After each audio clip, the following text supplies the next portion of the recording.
പ്രവാസ ലോകത്തെ വാർത്തകളും വിശേഷങ്ങളും അതുപോലെ മാറി മാറി വരുന്ന നിയമങ്ങളും നേരത്തെ അറിയാൻ ഈ ചാനൽ സബ്സ്ക്രൈബ് ചെയ്യൂ. അടുത്തുള്ള ബെല്ലൈക്കൺ എനേബിൾ ചെയ്യാൻ മറക്കേണ്ട. ഒമാൻ വാർത്തകളിലേക്ക് സ്വാഗതം. ഇന്ന് സെപ്റ്റംബർ 1 ഞായർ. പ്രധാന വാർത്തകൾ. അത്തം തുടങ്ങാൻ ഇനി 5 ദിനം കൂടി. പ്രവാസ ലോകവും ഓണാഘോഷങ്ങൾക്കുള്ള ഒരുക്കങ്ങൾക്ക് തുടക്കം കുറിക്കുകയാണ്. നാട്ടിൽ നിന്ന് അവധി കഴിഞ്ഞു വരുന്ന പ്രവാസികളുടെ ലഗേജിൽ നിറയെ ഓണസദ്യയ്ക്കും മറ്റ് ഓണാഘോഷത്തിനും ആവശ്യമുള്ള സാധനങ്ങൾ ആണ് കൂടുതലും എത്തുന്നത്. പപ്പടം, ശർക്കര വരട്ടിയത്, കൊണ്ടാട്ടം, മാങ്ങ, നെയ്യ്, ശർക്കര, കായ വറുത്തത്, അച്ചാർ, നിലവിളക്ക്, പട്ടുപാവാട, മുണ്ട്, ജുബ്ബ, കൂടാതെ മാവേലി ചമയുന്നവർക്കുള്ള ഉടയാടകളും കുടയും ചമയങ്ങളും സംഘടിപ്പിച്ചു കൊണ്ടുവരുന്നവരും ഉണ്ട്. അങ്ങനെ ഓണസദ്യ കേമമാക്കാനും ആഘോഷം പൊലിക്കാനും ആവശ്യമുള്ള സാധനങ്ങളാണ് പലരും കൊണ്ടുവരുന്നത്. പ്രവാസ ലോകത്തെ ഓണാഘോഷം മാസങ്ങളോളം നീണ്ടു നിൽക്കും. കൂട്ടായ്മകളും സംഘടനകളും അസോസിയേഷനും സ്ഥാപനങ്ങളും ഓണാഘോഷം സംഘടിപ്പിക്കുന്നുണ്ട്. നാട്ടിൽ നിന്ന് കൊണ്ടുവരുന്ന പ്രമുഖ പാചക വിദഗ്ധർ ഒരുക്കുന്ന ഓണസദ്യ പ്രവാസ ഓണാഘോഷത്തിന്റെ മുന്നിൽ നിൽക്കുന്നത്. ചൂട് കാലാവസ്ഥ പരിഗണിച്ച് പുറത്തു ജോലിയെടുക്കുന്നവർക്ക് തൊഴിൽ മന്ത്രാലയം അനുവദിച്ച മധ്യാഹ്ന വിശ്രമം അവസാനിച്ചു. നിർമ്മാണ മേഖലയിലെ തൊഴിലാളികൾക്കാണ് വിശ്രമം അനുവദിക്കണമെന്ന് അധികൃതരുടെ നിർദ്ദേശം നിലനിന്നിരുന്നത്. ഉച്ചയ്ക്ക് 12:30 മുതൽ 3:30 വരെയായിരുന്നു വിശ്രമം. ശാരീരിക അസ്വസ്ഥതകളിൽ നിന്നും തൊഴിലാളികളെ രക്ഷപ്പെടുത്തുന്നതിനാണ് നിയമം കൊണ്ടുവന്നത്. ജൂൺ 1 മുതലാണ് നിർദ്ദേശം നിലവിൽ വന്നത്. എല്ലാ വർഷവും ചൂട് കനക്കുന്ന കാലാവസ്ഥയിൽ വിശ്രമ സമയം അനുവദിക്കണമെന്ന് മന്ത്രാലയം നിർദ്ദേശം നൽകാറുണ്ട്. കഴിഞ്ഞ വർഷം ജൂൺ മുതൽ ഓഗസ്റ്റ് അവസാനം വരെയായിരുന്നു വിശ്രമം അനുവദിച്ചിരിക്കുന്നത്. വിശ്രമ സമയം അനുവദിക്കാത്ത കമ്പനികൾക്കെതിരെ ശക്തമായ നടപടികളാണ് അധികൃതർ കൈക്കൊണ്ടത്. വിശ്രമത്തിനുള്ള സൗകര്യങ്ങൾ ഒരുക്കാത്ത കമ്പനികൾക്കെതിരെയും നടപടികൾ സ്വീകരിച്ചു. അതേസമയം രാജ്യത്ത് ഉയർന്ന ചൂട് തുടരുന്ന സാഹചര്യത്തിൽ അടുത്ത ആഴ്ചകളിൽ കൂടി മധ്യാഹ്ന വിശ്രമം അനുവദിക്കണമെന്നാണ് തൊഴിലാളികളുടെ ആവശ്യം. ഇളവ് തുടരുകയും ഉച്ചവിശ്രമം തുടർന്നും അനുവദിക്കുകയും ചെയ്യുന്ന ചില കമ്പനികളുണ്ട്. ജീവനക്കാരുടെ ആരോഗ്യ സംരക്ഷണം മുൻനിർത്തിയാണിത്. ഇവർ നിലവിലേതുപോലെ തൊഴിൽ സമയമാറ്റം തുടരും. അറബിക്കടലിൽ രൂപം കൊണ്ട അസ്ന കൊടുങ്കാറ്റ് അതിതീവ്രമാകാനുള്ള സാധ്യത കുറവാണെന്ന് ഒമാൻ സിവിൽ ഏവിയേഷൻ വിഭാഗം. സോർ വിലായത്തിലെ റാസ് അൽ ഹദ് തീരത്തു നിന്നും 410 കിലോമീറ്റർ അകലെയാണ് കാറ്റുള്ളത്.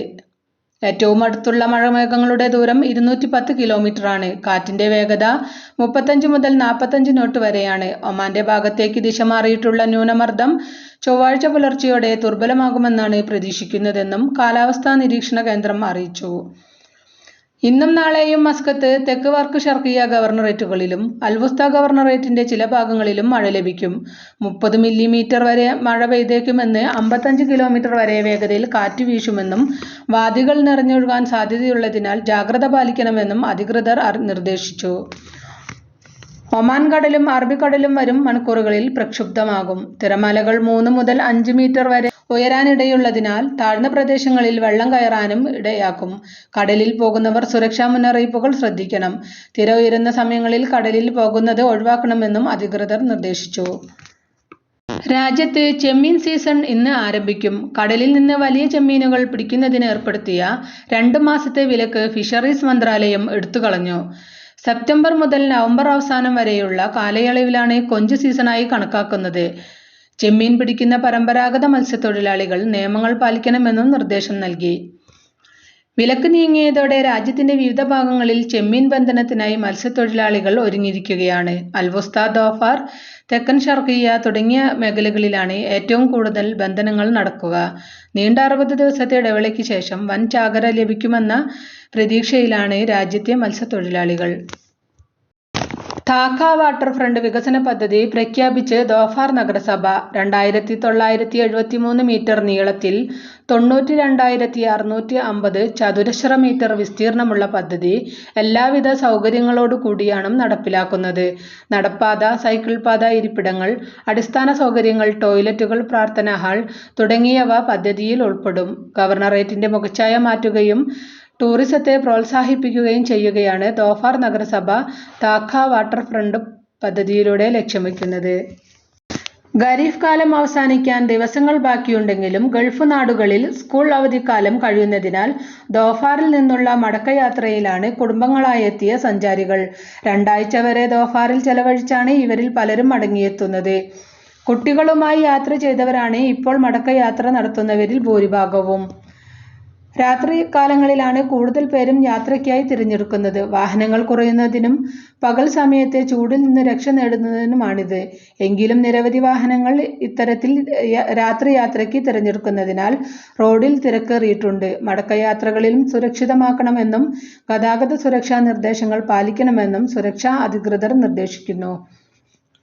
അതേസമയം UAE, സൗദി തുടങ്ങിയ അയൽ രാഷ്ട്രങ്ങളിൽ നിന്നും എത്തിയ സഞ്ചാരികൾ മടക്കയാത്രയായതിനാൽ തന്നെ സൗദി അതിർത്തിയിലെ റുബുഉൽ ഖാലി, UAE അതിർത്തിയിലെ ഹത്ത ബോർഡറുകളിൽ വലിയ തിരക്കാണ് അനുഭവപ്പെടുന്നത്. ഇവിടെ നിന്നുള്ള പ്രവാസി സഞ്ചാരികൾ ഉൾപ്പെടെ തിരികെ യാത്രയിലാണ്. സെപ്റ്റംബർ ആദ്യ വാരത്തോടെ ഇതര ഗൾഫ് നാടുകളിലും അവധിക്കാലം അവസാനിക്കും. സ്വദേശി സ്കൂളുകൾ കഴിഞ്ഞ ദിവസങ്ങളിൽ ക്ലാസുകൾ ആരംഭിച്ചതിനാൽ ഇവർ ആഗസ്റ്റ് 3-ാം വാരത്തോടെ തന്നെ സലാലയിൽ നിന്ന് മടങ്ങിയിരുന്നു. മസ്കത്ത്, സോഹാർ, ബുറൈമി തുടങ്ങിയ രാജ്യത്തിന്റെ ഇതര ഭാഗങ്ങളിൽ നിന്നും കഴിഞ്ഞ ആഴ്ചകളിൽ സലാലയിൽ എത്തിയവരാണ് വീടുകളിലേക്ക് മടങ്ങിയത്. നിരത്തുകളിൽ തിരക്ക് വർദ്ധിക്കാനും ഇത് ഇടയാക്കി. ഒമാനിലേക്ക് യൂറോപ്യൻ വിനോദസഞ്ചാരികളെ ആകർഷിക്കുന്നതിന് ഹലോ യൂറോപ്പ് എന്ന പേരിൽ പ്രചരണ ക്യാമ്പയിനുമായി പൈതൃക വിനോദസഞ്ചാര മന്ത്രാലയം. ഇന്നു മുതൽ ഒമാന്റെ വിവിധ ഭാഗങ്ങളിലായി അരങ്ങേറുന്ന ടൂറിസം പ്രചരണങ്ങളിൽ France, Italy, UK, Ireland, Switzerland, Spain തുടങ്ങിയ രാഷ്ട്രങ്ങളിൽ നിന്നുള്ള 70-ൽ പരം ടൂറിസം കമ്പനികൾ പങ്കാളികളാകും. വർക്ക്ഷോപ്പുകൾ, പൈതൃക വിനോദസഞ്ചാര കേന്ദ്രങ്ങളിലെ സന്ദർശനം, പ്രദർശനങ്ങൾ, ചർച്ചകൾ, സംവാദങ്ങൾ തുടങ്ങിയ ക്യാമ്പയിന്റെ ഭാഗമായി നടക്കും. ഒമാനിലെ ആകർഷകമായ പൈതൃക കേന്ദ്രങ്ങൾ മുതൽ ആഡംബരപൂർണമായ ഹോട്ടലുകൾ വരെയുള്ള വൈവിധ്യമാർന്ന ടൂറിസം സാധ്യതകളെ ഉയർത്തിക്കാട്ടുകയാണ് ക്യാമ്പയിൻ ലക്ഷ്യമിടുന്നത്. ഒമാനിലെ അതിശയകരമായ പ്രകൃതി ദൃശ്യങ്ങളെയും പ്രദേശങ്ങളെയും പര്യവേഷണം ചെയ്യുന്നതിനും സൗകര്യമൊരുക്കിയിട്ടുണ്ട്. യൂറോപ്യൻ വിപണിയിൽ ഒമാൻ ടൂറിസത്തിന് കൂടുതൽ പ്രചാരം നൽകുകയാണ് ഇതുവഴി ലക്ഷ്യം വയ്ക്കുന്നതെന്ന് tourism promotion director general Haitham bin Muhammad al Khasani പറഞ്ഞു. ഒമാനിലേക്ക് ഇന്ത്യൻ വിനോദസഞ്ചാരികളെ ആകർഷിക്കാൻ ലക്ഷ്യമിട്ട് പ്രൊമോഷൻ ക്യാമ്പയിൻ കഴിഞ്ഞ ദിവസമാണ് സമാപിച്ചത്. ന്യൂഡൽഹി, മുംബൈ, ചെന്നൈ, ബംഗളൂരു എന്നിവിടങ്ങളിലാണ് വിവിധ പ്രചരണ പരിപാടികൾ സംഘടിപ്പിച്ചിരിക്കുന്നത്. ICS മസ്കത്ത് കമ്മിറ്റിയും അൽ മദ്രസത്തുൽ തഅലീമുൽ ഖുർആൻ CM സെന്ററും സംയുക്തമായി സംഘടിപ്പിക്കുന്ന മവദ്ദത്തുൽ മുസ്തഫ എന്ന ശീർഷകത്തിൽ മീലാദ് കമ്പയിന്റെ സമാപന സമ്മേളനം സെപ്റ്റംബർ 27-ന് വൈകുന്നേരം 4 മണി മുതൽ അൽ ഖൂത്ത് ഗ്രിൽ ഹൗസ് ഓഡിറ്റോറിയത്തിൽ നടക്കും. മൗലിദ് പാരായണം, വിദ്യാർത്ഥികളുടെ കലാപരിപാടികൾ, ദഫ് പ്രദർശനം, അവാർഡ് ദാനം, സർട്ടിഫിക്കറ്റ് വിതരണം, സമ്മാനദാനം, ഭക്ഷണ വിതരണം, പ്രഭാഷണങ്ങൾ എന്നിവ നടക്കും. രാത്രി 8 മണിക്ക് നജീബ് മൗലവി മീലാദ് പ്രഭാഷണം നടത്തുന്നതെന്നും സംഘാടകർ അറിയിച്ചു. പരിപാടിയുടെ വിജയത്തിനായി സയ്യിദ് AKK തങ്ങൾ ചെയർമാനായും ജാബിർ അളയിടം കൺവീനറായും കരീം ആനാണ്ടി ട്രഷററായും വിപുലമായ സ്വാഗത സംഘം രൂപീകരിച്ചു. അയ്യൂബ് പള്ളിയത്ത്, അഷ്റഫ് CV, റഫീഖ് മുസ്ലിയാർ എന്നിവരെ വിവിധ വകുപ്പുകളുടെ കൺവീനർമാരായും തെരഞ്ഞെടുത്തു. അബ്ദുള്ള വഹബി വല്ലപ്പുഴ, യൂനുസ് വഹബി വലക്കെട്ട്, അബൂബക്കർ തുടിമുട്ടി, ഷാഫി മാമ്പാട്, സുഹൈൽ കാളിക്കാവ്, ആരിഫ് പള്ളിയത്ത് തുടങ്ങിയവർ നേതൃത്വം നൽകി. റൂവി മലയാളി അസോസിയേഷന്റെ നേതൃത്വത്തിൽ ഫാമി ഫെസ്റ്റ് 2024 സംഘടിപ്പിച്ചു. ഒമാനി നടൻ ഡോക്ടർ താലിബ് അൽ ബലൂഷി മുഖ്യാതിഥിയായിരുന്നു. RMA പ്രസിഡന്റ് ഫൈസൽ ആലുവ പരിപാടി ഉദ്ഘാടനം ചെയ്തു. നീതു ജിതിൻ റിപ്പോർട്ട് അവതരിപ്പിച്ചു. സുരേന്ദ്രൻ വേലായുധൻ, സുരേഷ് ബാലകൃഷ്ണൻ, ഷാജഹാൻ, സുജിത് സുഗുണൻ, ആഷിഖ് ഷൈജു, സച്ചിൻ സുഹൈൽ എന്നിവർ സംസാരിച്ചു. ചടങ്ങിൽ ഡോക്ടർ താലിബ് അൽ ബലൂഷിയെ ഫൈസൽ ആലുവ ആദരിച്ചു.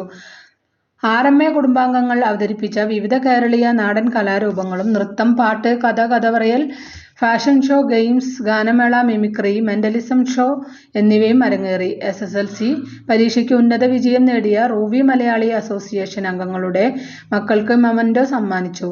സന്തോഷ് സ്വാഗതവും RMA വനിതാ വിംഗ് കൺവീനർ ബിൻസി സിജോയ് നന്ദി പറയുകയും ചെയ്തു.